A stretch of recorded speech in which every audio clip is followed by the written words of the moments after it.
Tell you what, the Spirit started rolling up here, but it still seems like we're kind of asleep this morning.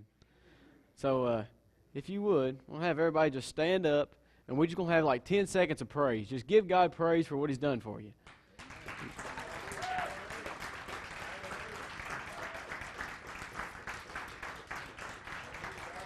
Amen.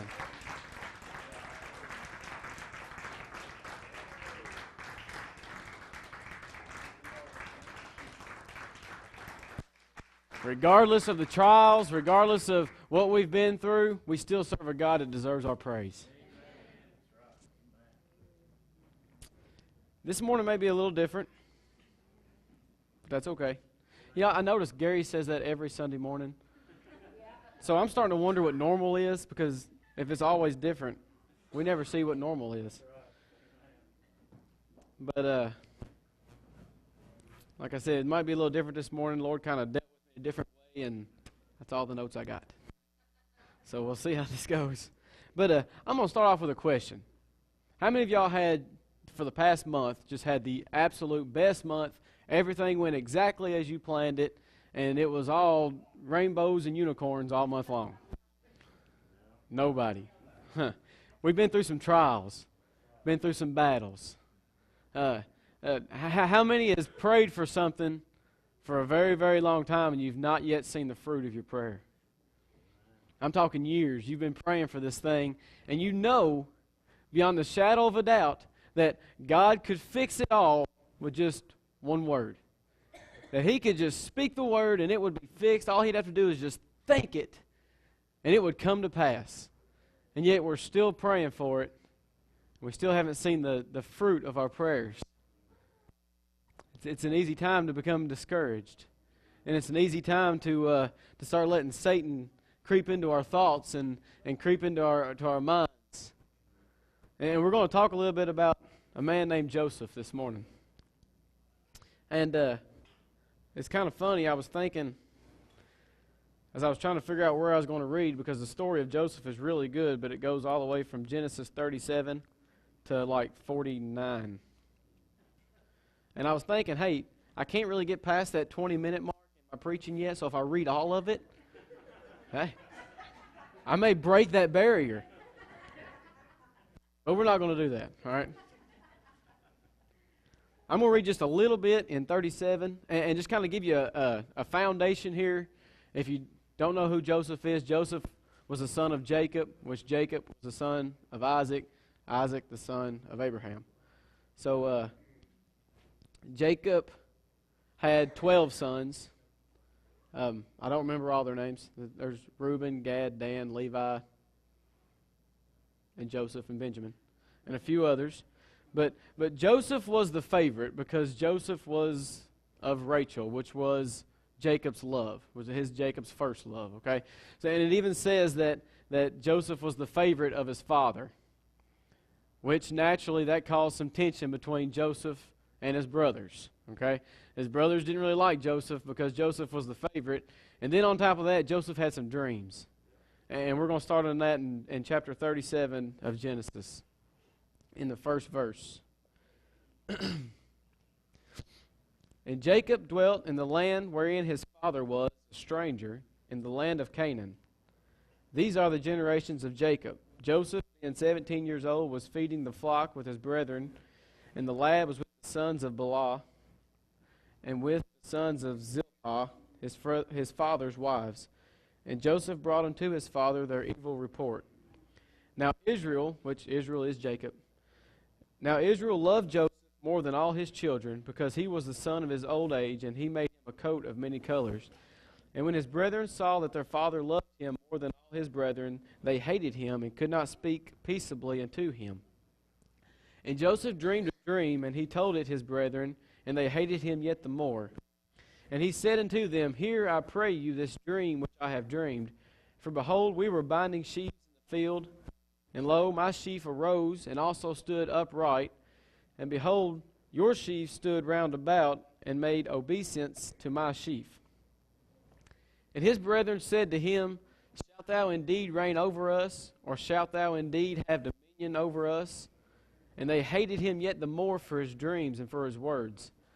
And he dreamed yet another dream, and told it his brethren, and said, Behold, I have dreamed a dream more. And behold, the sun and the moon and the 11 stars made obeisance to me. And he told it to his father and to his brethren, and his father rebuked him and said unto him, What is this dream that thou hast dreamed?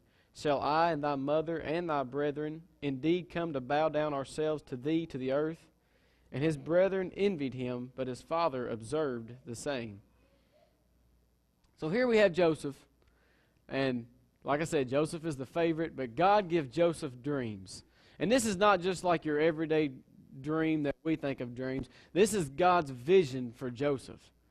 And Joseph knows that this is not just some idle dream he's had, but this is actually a prophecy or a vision that God has given him on his life. And so Joseph is kind of living on this promise that God has given him. And if you know the story of Joseph, I'm not going to have time to read all of it, but if you know the story of Joseph, you know what happens.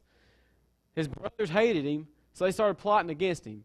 And his brothers were out in the field, and they're tending to the sheep, and Jacob sends Joseph to the brothers, and when they see him coming, they start plotting against him, and they want to kill him. They want to kill him now, just be rid of this dreamer, is what they said. Reuben, which was the oldest, he talks them out of killing him, and he says, Listen, we're just going to throw him in a pit instead. How about that? How about let's just throw him in the pit, and that way his blood is not on our hands. Verse 23 of the same chapter, And it came to pass when Joseph was come unto his brethren, that they stripped Joseph out of his coat of many colors that was on him, and they took him and cast him into a pit, and the pit was empty, there was no water in it. So now Joseph is living off the promise that I'm going to be somebody. God has showed me that I'm going to rule over my brothers. God has showed me that even my parents are going to bow down to me. And now he finds himself in a pit.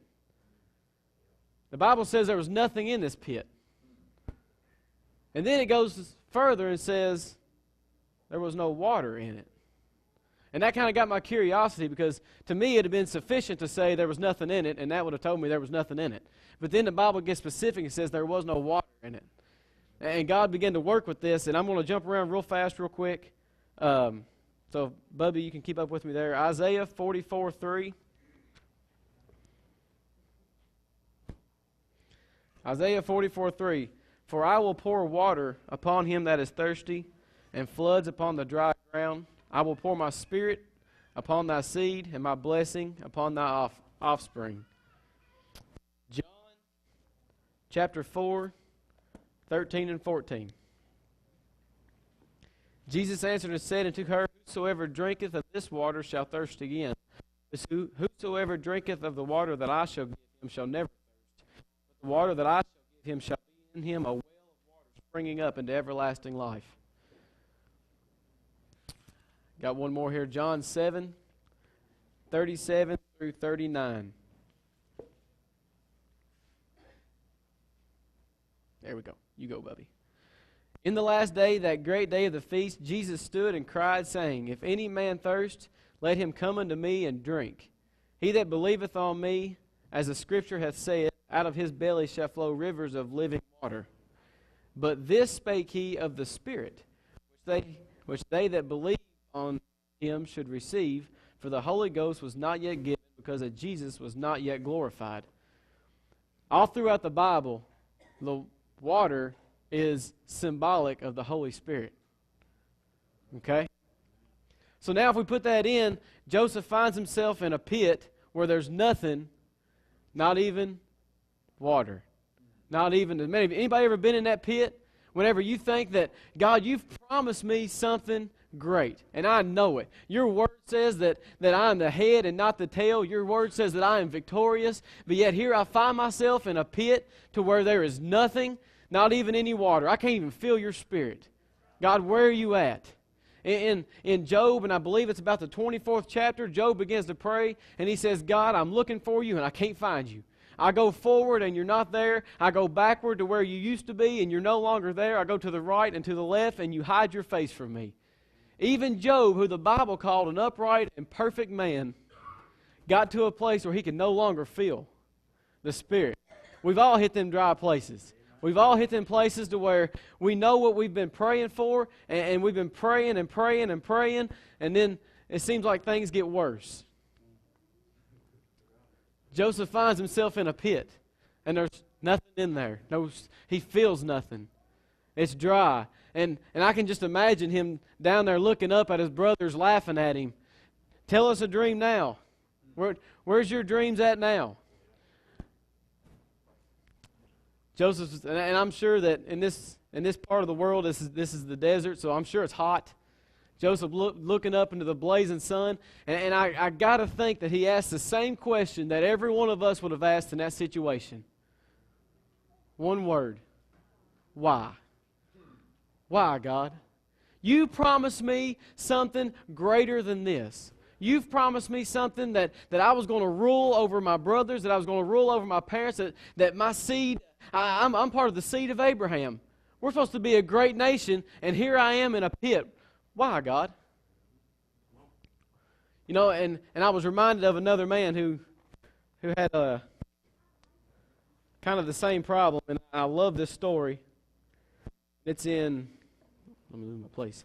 It's in Judges chapter 6, starting in verse 11. Kind of a backdrop here. This is talking about Gideon. All right.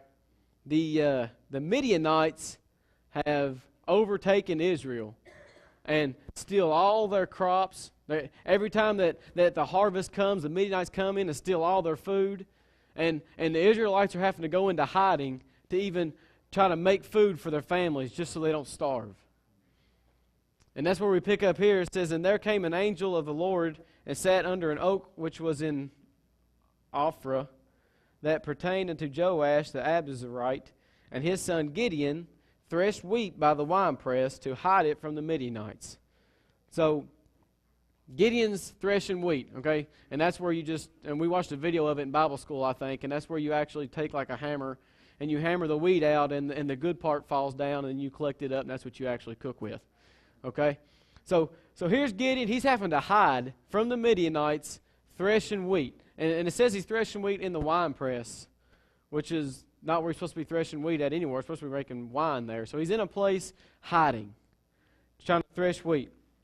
"And the angel of the Lord appeared unto him and said unto him, The Lord is with thee, thou mighty man of valor." Now this is just my way of thinking, okay? Gideon's been having everything in the world going wrong. Right? People stealing his food. They're stealing food off his family's table. This is not the promise of Israel. This is not the promise that God had promised them, that they are not living in it, which it was their fault. But still, they're not seeing the promise. So Gideon's in there and he's threshing wheat, and when everything's going wrong, and when it seems like all of life is just crashing down on you, you don't thresh wheat like this. You know, that's not how it is, because I know how I am. It's more of this, okay, that's how you thresh wheat whenever everything's going wrong. So here's Gideon. He's mad. Things going wrong, and he's threshing wheat. And then you know how it is when we're having a bad day and we're all mad. Then there's that one chipper person that comes through, just bebop. You know how they make you feel, right? So here comes this angel, and he's threshing wheat, and the angel says, "Oh, blessed are you, you mighty man of valor. The Lord is with thee." I can just imagine Gideon just looked at him. And listen what Gideon says to him. "And Gideon said unto him, O my Lord, if the Lord be with us, why then is all this befallen us? And where be all his miracles which our fathers told us of, saying, Did not the Lord bring us up from Egypt? But now the Lord hath forsaken us and delivered us into the hands of the Midianites. And the Lord looked upon him and said, Go in this thy might, and thou shalt save Israel from the hand of the Midianites. Have not I sent thee?" So here, Gideon is expressing the exact same thing that I know each and every one of us has expressed. Why, God? Probably the same thing Joseph is thinking in this pit. Why? Lord, why is all this happening to me? And then just whenever he thinks that it can't get any worse, here comes a rope down into the pit. And he thinks, my goodness, here's my salvation. Here it is. Here's my saving rope that I'm going to be able to climb up out of this pit, and the promises are going to come true, and when I get to the top, my brothers are going to be there, and they're going to be asking for my forgiveness, and this is where they're going to bow down to me, and God, this is where the promise comes true. No. It actually was, I believe it was the Ishmaelites pulled Joseph out of the pit, sold him into slavery.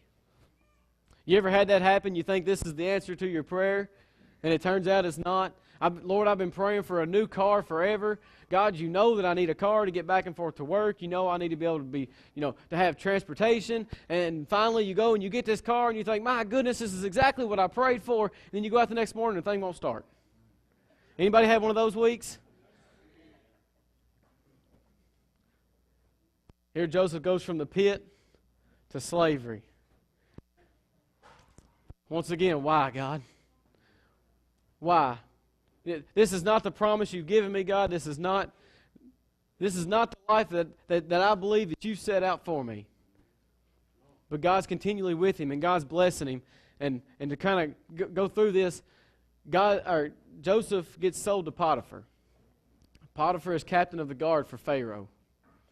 And the Lord is with Joseph, and Joseph works himself up the ranks to where he becomes second in command right under Potiphar. It says that Potiphar held nothing away from Joseph. Everything that was Potiphar's was Joseph's, except one thing, and that was Potiphar's wife. So here Joseph is. He's like, man, I've become this great man in Egypt. I'm high in the social ladder. The things have come true that God has showed me. My dreams is finally starting to come true. And what happens? Potiphar's wife begins to look at Joseph. Joseph, won't you, Potiphar's not home. You could stay in my room. And that's just putting it in my words. Joseph, being the man that he is, ran from the situation. It says that he actually ran away, and when he ran, she grabbed him. He left his clothes in her hand and took off running. She presents the clothes of Joseph to Potiphar and says, he come in and tried to force himself on me. Now Joseph finds himself in prison. Seems like that's kind of the month that I've had. If it ain't one thing, it's another. Things just keep piling up. And then it gets to the point to where even little things begin to just completely set you off. You'd be grilling hamburgers and the outside of them get burnt and the inside are still raw. Yep, that don't seem like a big deal to y'all, but it happened to me yesterday. All right, and you've already got the cheese on it, so that way when you got to take it back to the grill to recook it, the cheese all burns and it catches on fire and it sticks. It was a bad day yesterday, right? And that seems like something little, but whenever it's on top of the pile of everything else, the devil can use anything to trip us up. But here's Joseph. He's in prison. And I gotta be thinking, he's saying, okay, God, what's going on here? Why? Why is my prayers not being answered? Every time I seem like that I move up, every time it seems like that my prayer is getting better, something else comes along to knock me back down. How is this the dream that you've given me? How is this me ruling over my family and ruling over people and the seed of Abraham becoming as the sand of the seas? How is this going to lead into that, God? I'm not seeing it.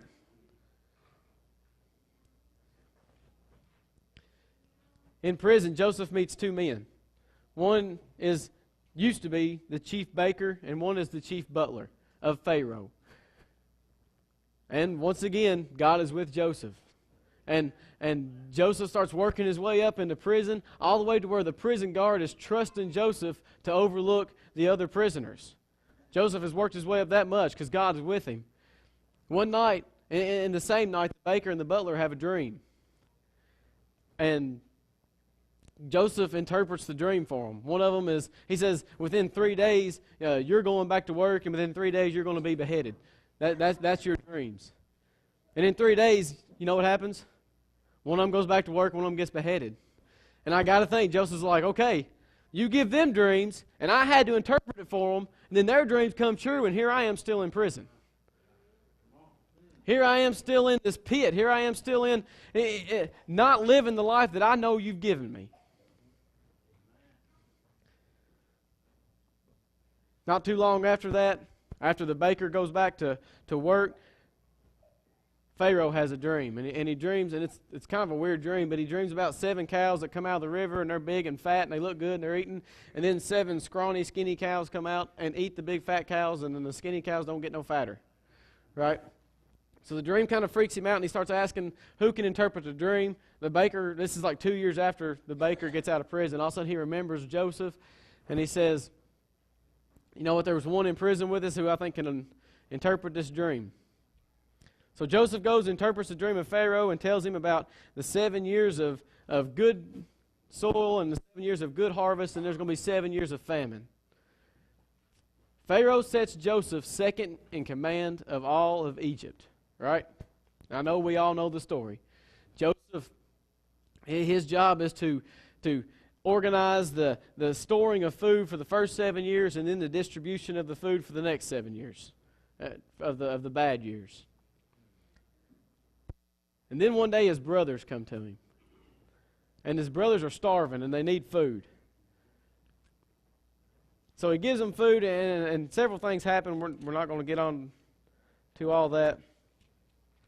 But eventually, when they come, Joseph hides himself from them, doesn't really tell them who he is. They don't even know him. But eventually, Joseph reveals himself to his brothers. And now we're in chapter 45, and in the first verse. All this stuff has been going wrong in Joseph's life. It seems like it goes from bad to worse, and then worse to terrible, and terrible to awful, and then the whole time, Joseph is remembering this dream, this promise that God has given him. First verse of 45, then Joseph could not refrain himself before all them that stood by him, and he cried, cause every man to go out from me. And there stood no man with him, while Joseph made himself known unto his brethren. And he wept aloud, and the Egyptians and the house of Pharaoh heard. And Joseph said unto his brethren, I am Joseph, doth my father yet live? And his brethren could not answer him, for they were troubled at his presence. And Joseph said unto his brethren, come near to me, I pray you. And they came near, and he said, I am Joseph your brother, whom ye sold into Egypt. Now therefore be not grieved, nor angry with yourselves, that ye sold me hither, for God did send me before you to preserve life. For these 2 years hath the famine been in the land, and yet there are 5 years in which there shall neither be earing nor harvest. And God sent me before you to preserve you a posterity in the earth, and to save your lives by a great deliverance. So now it was not you that sent me hither, but God. And he hath made me a father to Pharaoh, and lord of all his house, and a ruler throughout all the land of Egypt. Joseph come to the realization that everything that happened to him had to have happened. Everything that happens to us is there for a purpose. The good, the bad, and the ugly. No matter, it says all good things come from above, and then in the Bible also says that all things work together for the good of those that love the Lord. All things, A-L-L, all things work together for good. Even the times that you can't see the light, even the times when you're in the pit. You're in a pit with no water, when you cannot feel the Spirit. Even those times where you're the lowest that you've ever been. It works together for the good of them that love the Lord.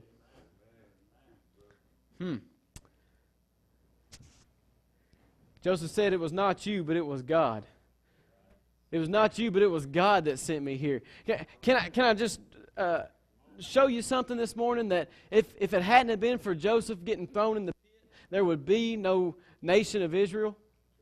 Do you realize that? Because if Joseph hadn't went into the pit, then he'd have never been sold to the Ishmaelites. If he'd have never been sold to the Ishmaelites, he'd have never met Potiphar. If he'd have never met Potiphar, he'd have never been accused of rape and thrown into prison. If he'd have never been thrown into prison, he'd have never met the baker. If he'd have never met the baker, he'd have never been in charge over Pharaoh. If he'd have never been in charge over Pharaoh, then he would have never been able to save the land, because no one would have been there to interpret the dream, and the children of Israel would have been killed before the nation ever got started. If not for the pit, there would be no nation of Israel. There would be no Jewish nation. There would be no King David. There would be no these other great patriarchs of the Bible. It could all be traced back to the bad time of Joseph. And he realized that. You know, I wonder, after Joseph gets reunited with his family and they all move to Egypt together and they live prosperous until they die. Of course, that was before the oppression of Israelites in Egypt, but they all live in peace and harmony. I wonder if Joseph ever looked back and said, you know what? It was worth it. You know what? It was worth it. It was worth the pit. It was worth the prison. It was worth the false accusations. It was worth my brothers turning their back on me, because I can see now what God had in store the whole time. I can now looking back, I can see what God had in store. You know, there's times in my life that I was going through things that at the time I couldn't see how anything good could possibly come out of it. I couldn't see how God could possibly be in the midst of what's going on. And yet, now looking back on it, I'm afraid to say where I'd have been without it. This is a really bad analogy, but this one just come to me, okay? I remember whenever Haley was first born, me and Erica started praying for a car, because our car was really, really bad, and it didn't have air conditioning, and this was July, and we were trying to haul a baby around, and things were just going wrong, and so we started praying for a car, and we thought we found one that was going to be in our price range. We thought we found one that was going to be just what we needed for our family. And we get to the car lot, and everything's working out, and then he asked about the trade-in, and we say, yeah, it's rebuilt, and he said, oh, no, we don't, I'm not going to accept a trade-in that's got a rebuilt title. I'm like, oh my goodness, we've been praying for this. We need this. God, you know that I need this car, God. I've been praying for this hard, and now it's completely fell through. And you can ask Erica, man, I was discouraged. I was like, well, you know what, we'll just drive around and just see what we can find. Long story short, Erica's favorite car that she wanted was a Pontiac G6, and we went by a car lot, and we happened to find one that was in our price range, and we drove it home that day. God didn't want us to settle for what just worked. God was wanting to bless us even more and give us what we wanted. If we'd allowed if God would have allowed me to do what I was wanting to do and just throw my hands up and quit after the first rejection, we'd have never got that blessing that God had in store. So many times we pray for things and we don't even realize what we actually need. And I'm praying for something. God, this is what I want. This is what I want. But at the same time, God's saying, no, I got better in store for you. And then when we don't get what we think we want, we start blaming God. God, where are you at? Why ain't you answering my prayer? God, why this vision that you've given me, this dream that you've given me, why is it not coming true the way I think it should? When God's saying, oh, no. I got so much greater for you. I got so much greater planned. If all Joseph would have ever wanted was to just rule over his brothers, then what would have happened in the land of Egypt during the famine? God had something so much greater for him. You know, God's got something so much greater for each and every one of us. So much greater than we can even imagine. You know, even for this church, and I think He's done give vision to people that God's got something greater in store for this church. But yet, if we settle for what we think our vision should be, what are we going to miss? We're going to miss the mark. And just to throw this in there, did you know that the word sin actually translated in Greek, it's an archery term that means to miss the mark? It doesn't mean doing something bad. It just means you just missed the mark you was aiming for. If we settle for anything less than what God actually has in store, even if it takes going through pits, even if it takes going through prison, through false accusations, through the worst thing that you can ever imagine, God's got something greater. And it's really, really hard, and believe me, I know it's really hard whenever you're in the pit to look up out of that pit and say, God, I know you got this. It's one of the hardest things to do, to say, God, I'm going to give it all to you. I'm just going to put all my faith completely in you that you're going to take care of this. Oh, it's so hard. It's so hard. So, you know, this morning you may find yourself in that pit right now. Or maybe you just come out of the pit, but get ready. Because a lot of times we find ourselves, we just come out of a revival called Loosed. A lot of times we'll drop our chains off and walk straight into another set of chains. We'll go from one bondage to another. You know, I read a story about, well, it's not a story, it actually happened. Jesus said that if a demon is cast out and nothing comes in to fill it, and the demon comes back and finds the house clean, that he'll come back and bring 7 more with him. A lot of times we'll find ourselves going from the pit to the prison.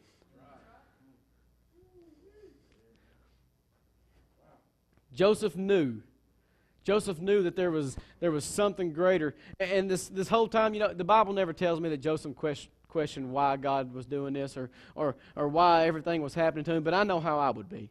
I know I'd have been in there saying, "Oh, Lord, what is going on? This is not what you showed me at all." You know, at this point, I'm sure Joseph would have been satisfied with just sheaves bound down to him, you know, not even his brother, just, you know, taking the dream completely literal. But Joseph knew that God had something so much greater in store. And if it had not been, and that's one thing that God showed me that just completely fired me up yesterday. If it had not been for the pit, there would have been no nation of Israel. If it had not been for the hard times, Joseph had to go through that hard time in order to see the glory of God. You know, even if you're in the midst of your hard time this morning, even if you're in the midst of your pit, even if you're in prison right now under false accusations, or you're in the lowest point that you could ever possibly dream of being in, know 2 things. 1 thing, God is right there with you, and 2, God's got something greater for you. This is for a purpose. It's for a reason. God's not forsaken you. God has not forgot you. God never forgot Joseph while he was in the pit. God never forgot Joseph while he was in the prison. It even says that God was still with him and blessing him. That's the thing that just gets me. Not only was he with him, but he was blessing him in the pit and he was blessing him in the prison. So this morning, if you're having a tough time, if you're going through them trials, as Matt comes on and gives us a song, if you're going through them struggles and battles where you can't even feel the Spirit anymore, there's an escape to that, and there's a victory to that. And there's one more thing I want to show you. There's a law in theology. Okay, in the study of theology, there's a law. It's called the law of the first mention. Okay, and the law states that anytime something is mentioned in the Bible for the first time, there's always a brief description of what it means afterwards. Okay, and just give you a little bit of an example. In Genesis 1:1, it says, "In the beginning, God created the heaven and the earth." That's the first time God's mentioned. And what's the next word? He created. God is a creator. Okay, that's like a little description. Genesis 2, "And the earth was without form and void, and darkness upon the face of the deep, and the Spirit of God moved." The Spirit of God moves. That is the description of what the Spirit of God does. But if you look, where did the Spirit of God move to? Upon the face of the waters. Upon the waters. We talked about how the waters was a representation. Even in the pit, to where it feels like there is no Spirit, even in the pit when it feels like we can't feel God, the Spirit of God is still moving.